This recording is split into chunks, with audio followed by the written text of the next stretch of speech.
I mean, I'm glad you hit somebody, but your target was actually back here somewhere. Ah, excellent. That is what we want to see.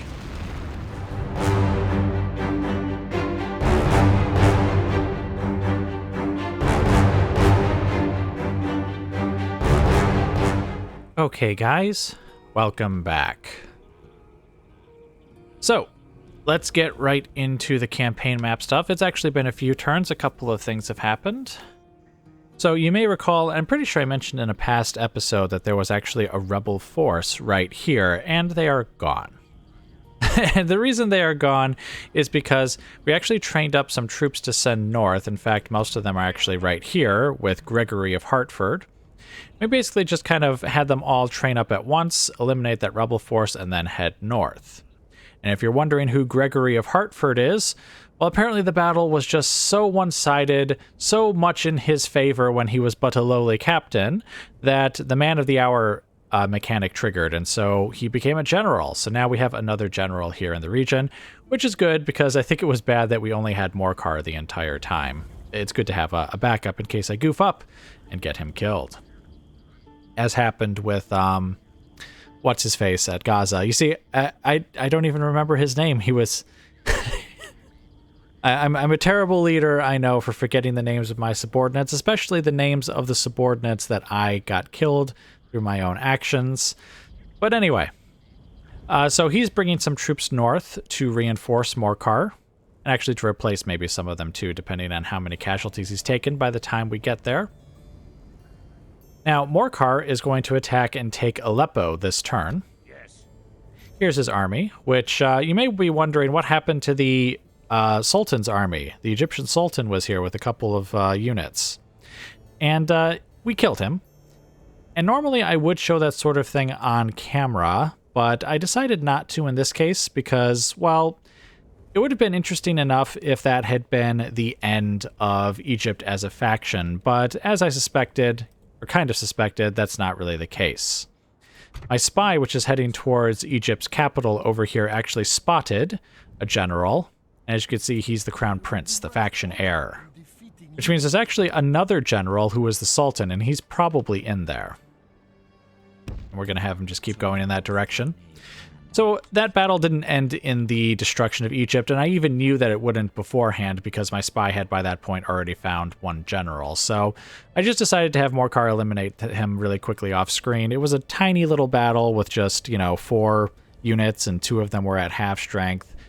Which, I mean, again, if it contributes to like the story of the campaign, like if that had been the end of Egypt, I would have shown that battle anyways, even though it wasn't necessarily particularly exciting. Just because, it's, again, part of the story of the campaign. I would totally have showed that, but it wasn't important.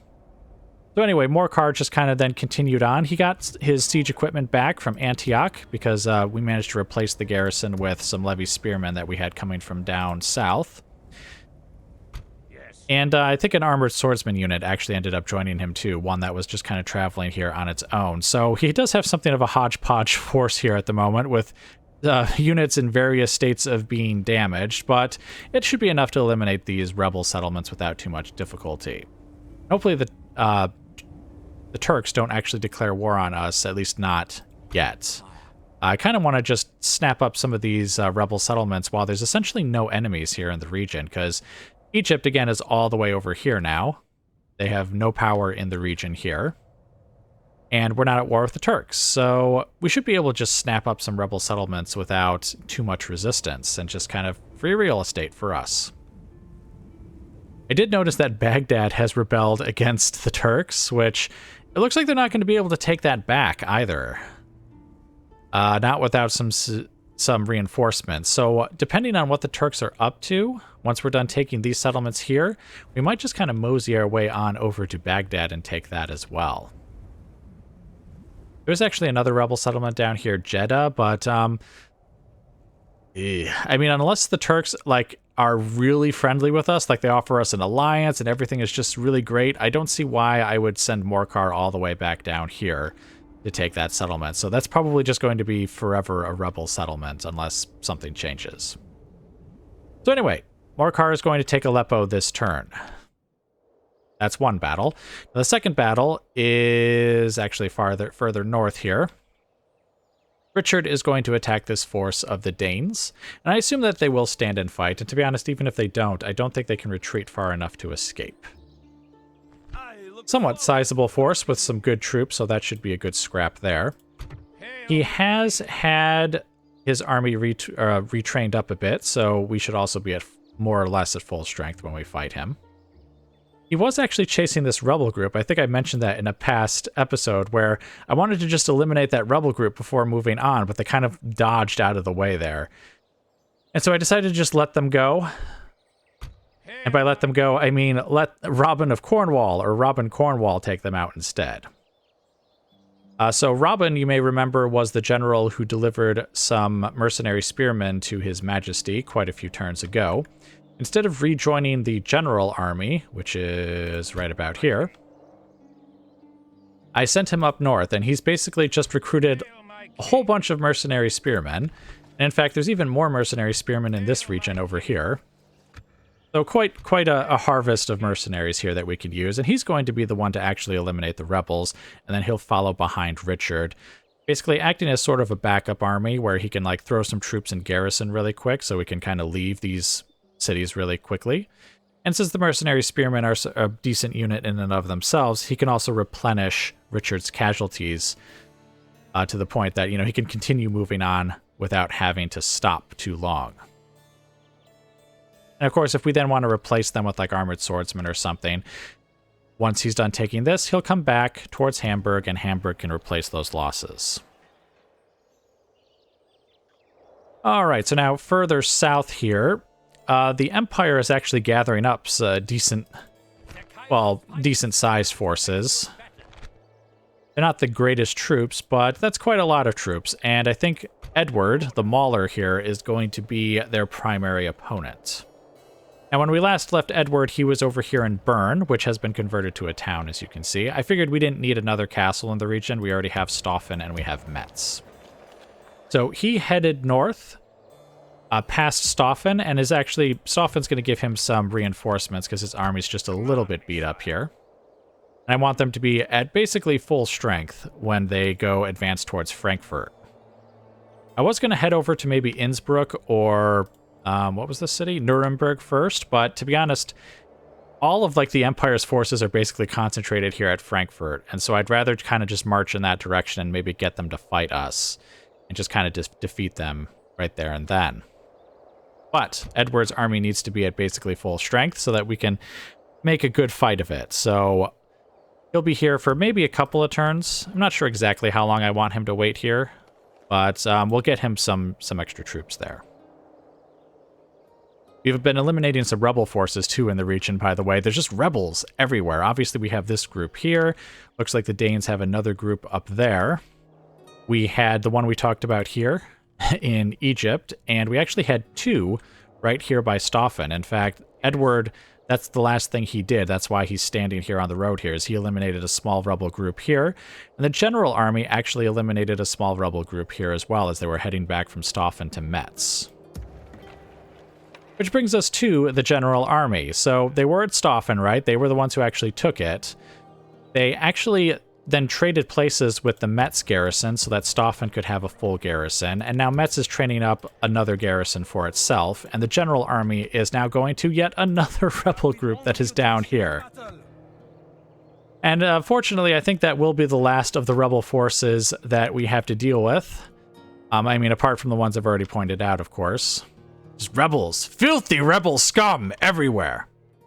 I guess really quickly, in Great Britain, we had Morcar. That's Morcar Cromwell, not Morcar the Crusader. Which, are their names spelt the same?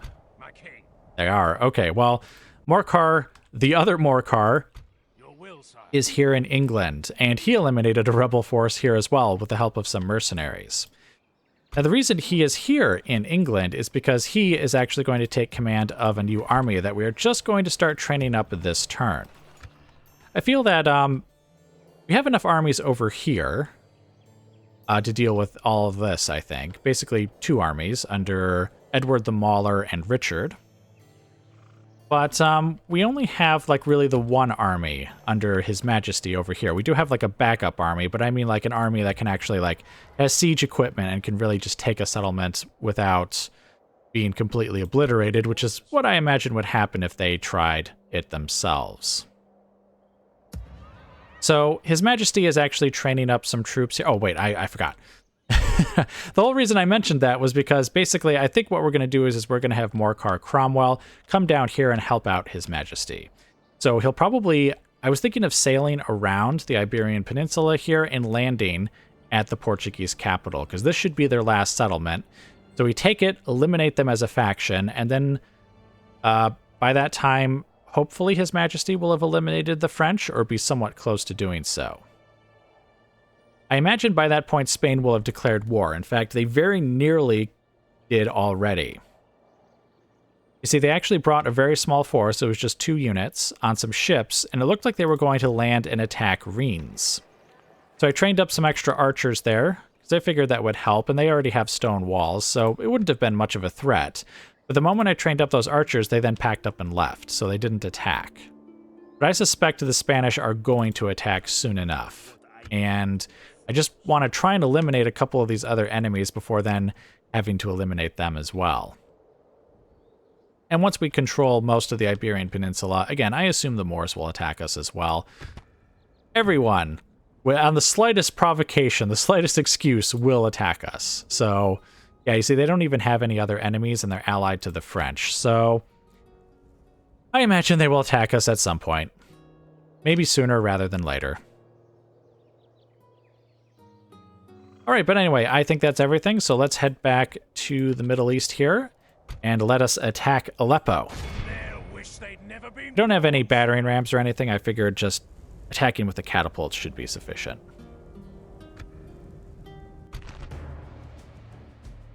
Okay, what have you got? A bunch of archers, some militia, some cavalry. So, you know what? Yes, let's do a night attack and get right in there.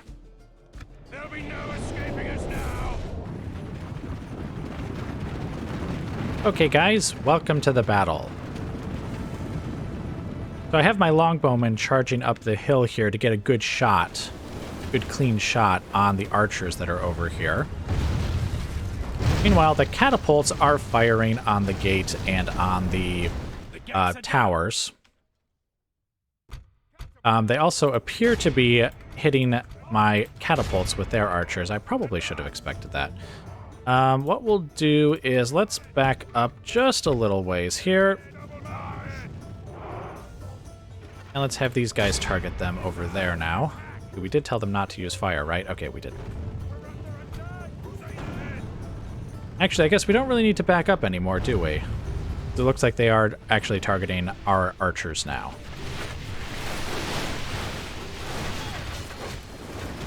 Okay, yeah, we'll just kind of leave them all as they are then.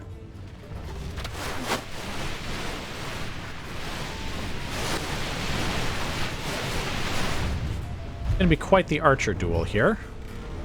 They actually have quite a lot of archers. They have 2 units of infantry, and I think, yeah, this cavalry here is all archers as well. In fact, why don't we have these guys fire into the archers there, while we have these guys continue firing at these archers here. All right, that takes care of the towers there. Oh, we actually still do have... We still have their archers attacking us. All right, now I would like to take out a couple pieces of wall, but I'm not sure my catapults can really hit that wall there. I guess we'll find out in a moment.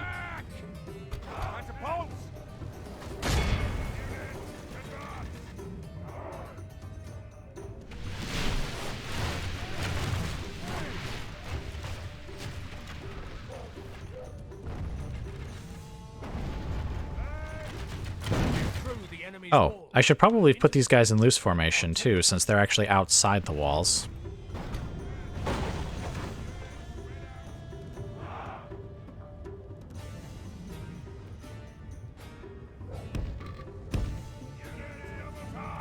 Oh, they actually were able to hit the walls. How nice. All right. What we shall do then is... Oh, actually, we still need to take out that wall, but it looks like it'll be down in a moment. My lord, we've Perfect. breached our enemy's walls. All right, let's... Oh, and they're fleeing. All right, well, why don't you guys just kind of fire at will then? Because, I mean, they can fire just fine from outside the settlement there.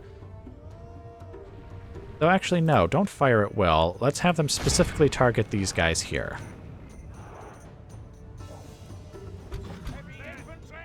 You guys charge in over here and chop them to bits. Then we can have these guys kind of charge in... Let's have them charge in over here. And then we'll have these guys just kind of come in right here by the gate.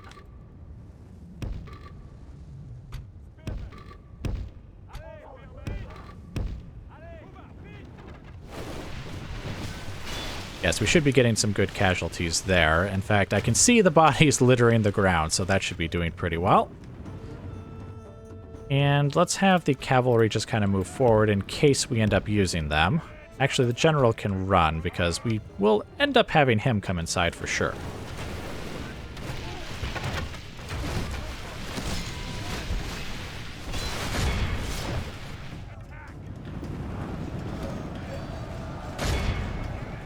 Badly bloodied. They have lost. Our soldiers have proved their worth today. The enemy's walls belong to us now. We should have no trouble chopping them to bits. If we continue like this, we will smash the enemy. Wow, all of our archers can still fire on them. That's pretty good.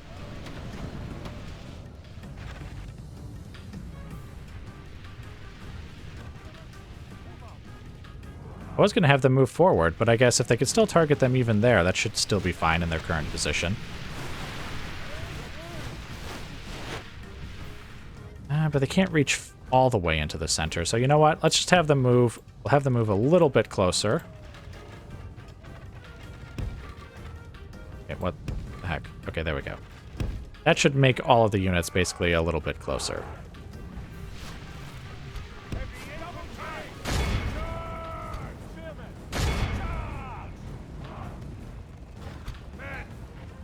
You guys charge forward. Not sure what I'm going to do with these guys. You know what? Why don't you guys come on over here? Maybe we'll have them come from, like, the side of the hill here.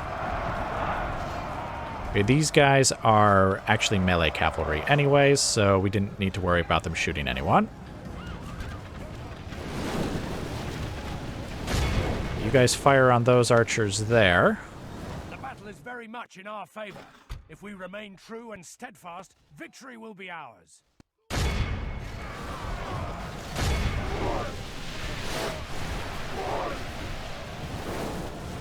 Okay, let's have our archers target a unit. Oh, actually, you know what? Stop firing.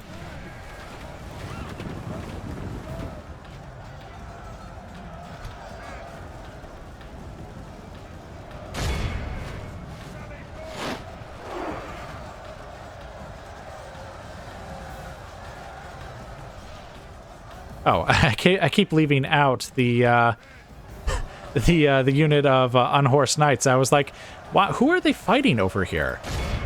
It was them. All right, it looks like the units over here are getting steadily eliminated as well. Oh, where did...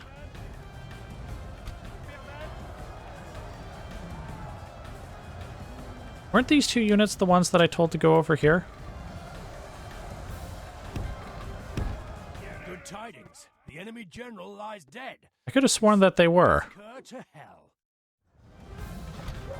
Yeah, it wasn't these guys. These guys were always going in this direction.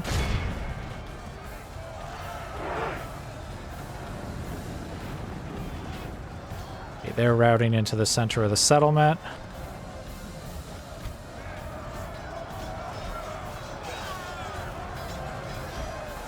Okay, just quickly eliminate that archer there.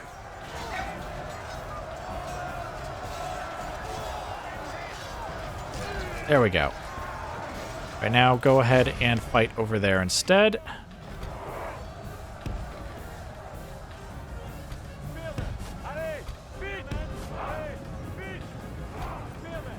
pretty sure these guys should be able to just kind of walk over here. Okay, yeah, they can.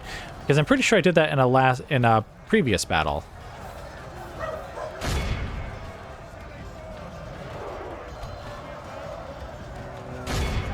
Okay, you guys come on over here and just kill that one little cavalry unit there, or that one dude who is the last man of his unit.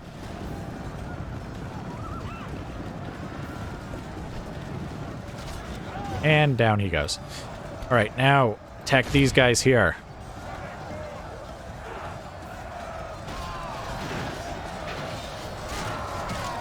My lord, our men are in command of the castle. Good, good. Now kill them all before the timer runs out. Even though I think we've already determined that I can just hit continue battle and it's fine anyways. We'll just make sure everyone is attacking this unit here.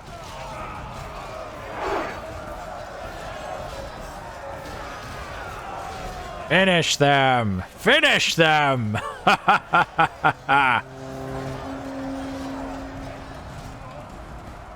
Oh, apparently this guy is not part of that unit. All right, there we go. That guy got him. All of Christendom will be awed by the victory we have won here today. I guess just glancing at the casualties, I guess it doesn't look too terrible. See, in a typical siege, I want to say we lose a little bit north of 300. Between 300 and 400, basically. But we also tend to fight like 1,000 guys, so I guess that's acceptable.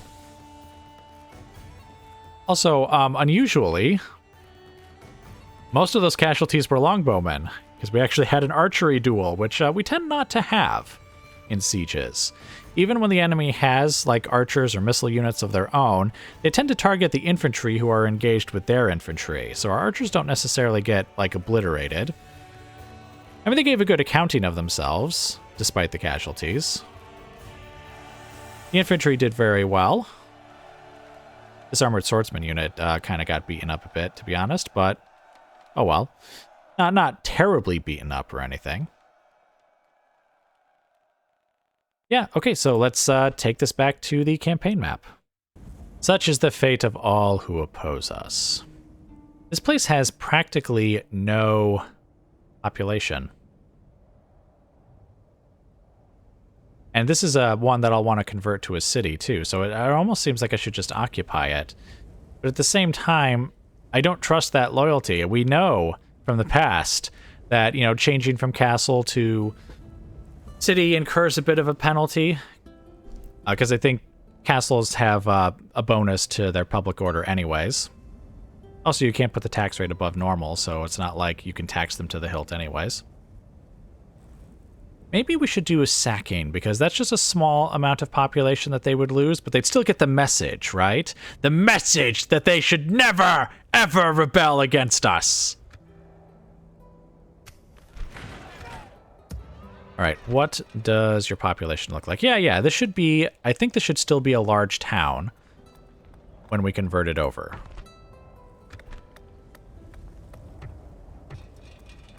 All right, excellent, there we go. And wait, how is, yes, and public order is pretty good. I mean, that's excellent public order, but I'm just thinking of it lowering spectacularly once we switch over to convert to village. Does that mean it's literally going to be just, like, a village? Because a village is, like, the lowest of the low. In fact, I don't even think you can really find it. Oh, yeah, here he goes. It would be just a village. But I thought you could get up to a large town with 2,000 population. Well, maybe what'll happen is it'll convert to, like, a village or a town, and then I can, like, build it up to a large town. I just have to construct the right buildings. I guess that's possible. All right, but anyway, let's go ahead and move on to the next battle, because we're actually not going to divide this up. I already know that this isn't enough time for an episode, so we'll just move right into the next episode without any real cut. Oh, but we do want to save it, though. Always save after one's battles and before a battle as well. So, we're going to have Richard attack the Danes here. And again, pretty decent looking forces here. I mean, they do have like some like spear militia and peasants, but they have dismounted feudal knights. They have dismounted huscarls, which I think are a pretty decent unit. And then they have Norse swordsmen that are also a pretty decent unit. So yeah, this could actually be a real fight here. Ooh, and they even want to fight. All right, let's see what else. Oh, they have Norse axemen. Ooh, effective against armor, 17 and 11. Eesh, those guys actually look pretty... those guys look pretty deadly. Holy smokes. It's interesting that their shield stat is 0. They clearly have shields. I mean, they have them slung across their backs, sure, but surely that would give them some kind of defense. I know it does for, like, I'm pretty sure it does for, like, the Pavis crossbowmen. Like, they never, like, take their shields off their back either, but I think it does give them some kind of, defense value. Or maybe not. Maybe I should check that. All right, but anyway. To battle! Honor and glory await England, men! Okay, guys. Welcome to the battle. Just slightly shifted my army to the right here, because the enemy started off on our right, or at least a little bit to our right, and they are advancing towards us. Though it looks like they may not advance very far towards us. Of course, they're the defenders, so they don't have to advance towards us at all, but from past experience, they tend to, regardless. Oh, you see, look, they actually are coming forward.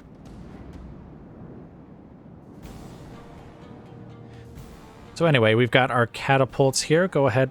Yeah, I was going to say, get in position, get in position. I didn't drop any stakes down because I realized the enemy had no cavalry. And since, you know, basically the only units those stakes could kill on the battlefield would be my own. So there's just no wooden stakes this time. None at all.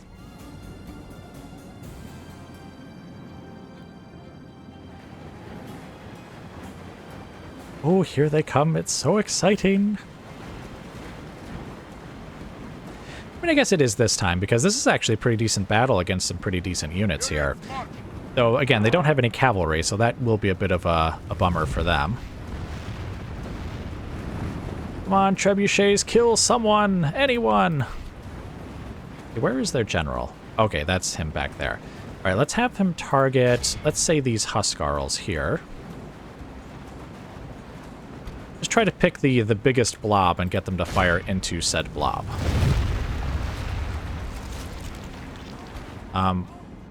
Whoa, whoa, whoa, what are you guys doing? I thought he was within range. It looked like he was, so I don't know why you left the lines like that.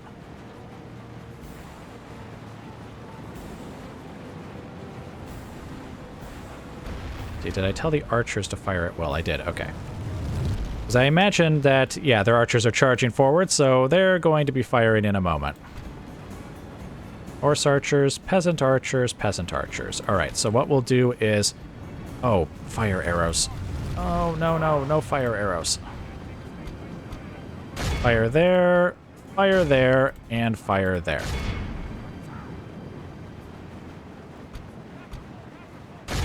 Catapults, open fire as well.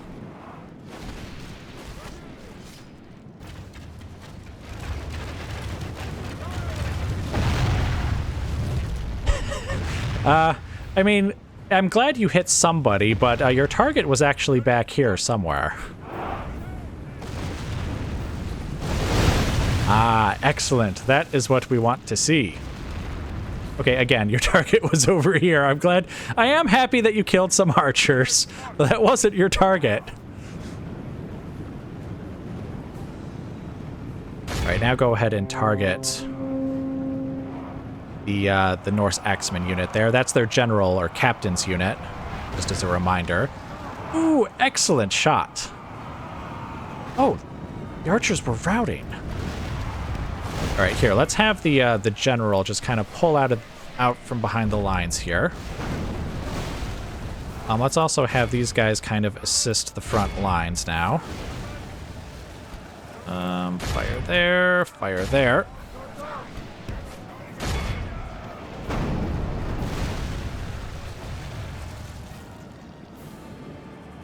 Whoosh. They still got some units to back them up here.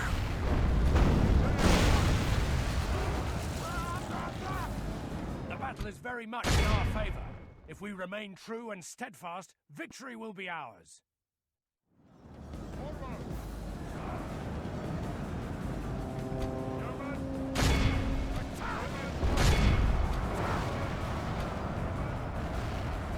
Why don't you guys target... Yes, them there. Oh, General! Didn't realize he was coming back. So maybe I should... You know what? Let's have the archers kind of target these guys over here, and we'll have the General just hit these... Just give them a little tap here.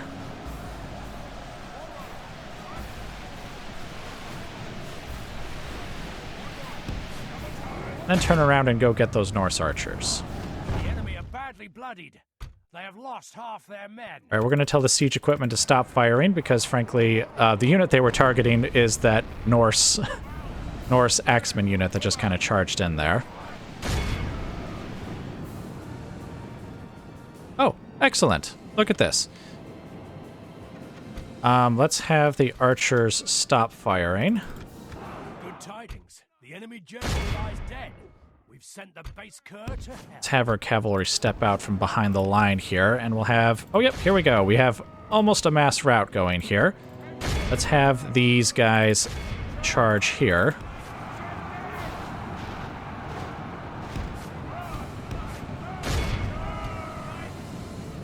The enemy army flees the field. All right, they're running. Wait a minute. Oh, these guys are firing at will. Stop firing at will. Ah! It's like, why are they still firing? I told them to stop. Yes, but I also told them to fire at will, so that's why that happened. All right, General, get back over here and make sure these guys don't get away.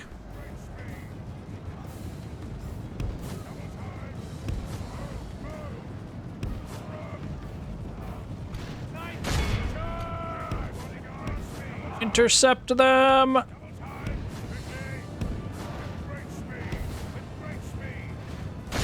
All right, there we go. Excellent. All right, how many units have we got here? Where is this unit? Okay, they're killing someone over there. Keep doing what you're doing. You guys get over here and kill them. Kill them. Okay, you guys take out those guys there.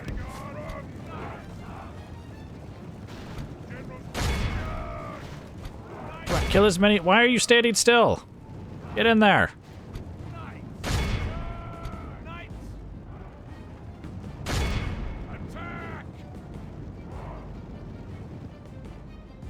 Ah, unfortunate. Some of them got away.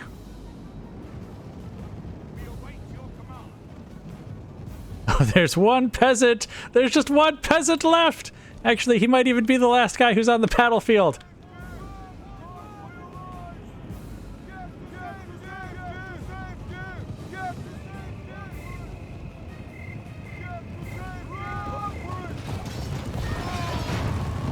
Oh, the poor guy. All of Christendom will be awed by the victory we have won here today.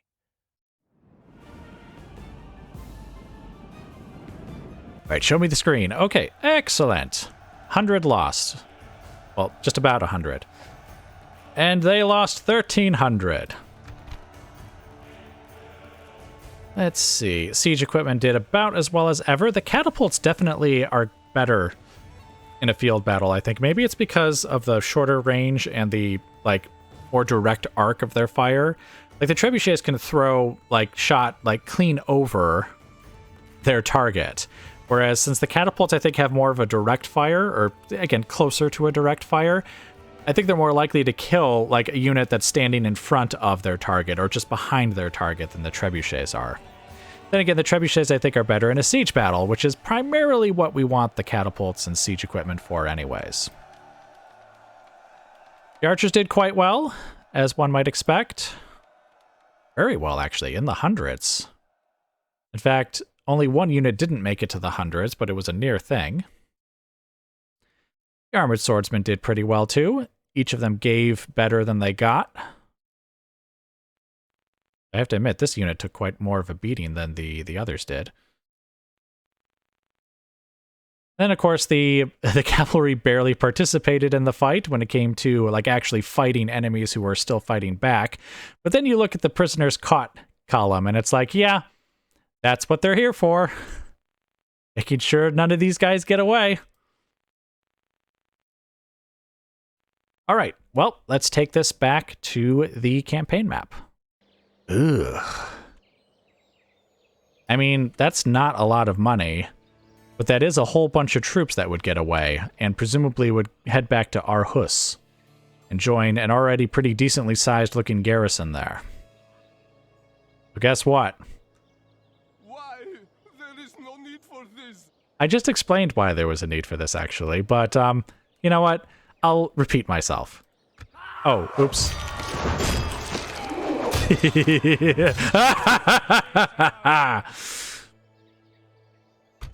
There's no need to explain things to dead men. All right, but having now destroyed that army, we can head on to Arhus. You know, again, a decent garrison. Kind of some weak militia units, but some good dismounted, you know, feudal knight units. And they've got the large stone walls? Yes, large stone walls. They do not have ballista towers. And unless they've already started building them, they definitely don't have time to build them before we get there. So, yes, I think that was the right decision. I mean, come on, guys. They wouldn't have paid for your ransom anyways. Totally wouldn't have paid for your ransom. Actually, to be honest, that was actually a decent price for those troops. I mean, I certainly would have paid that. And, you know, again, they may have very well paid it had I allowed it. All right, but anyway, that's it for all the battles this turn, so I will just bring you guys back as more of interest occurs.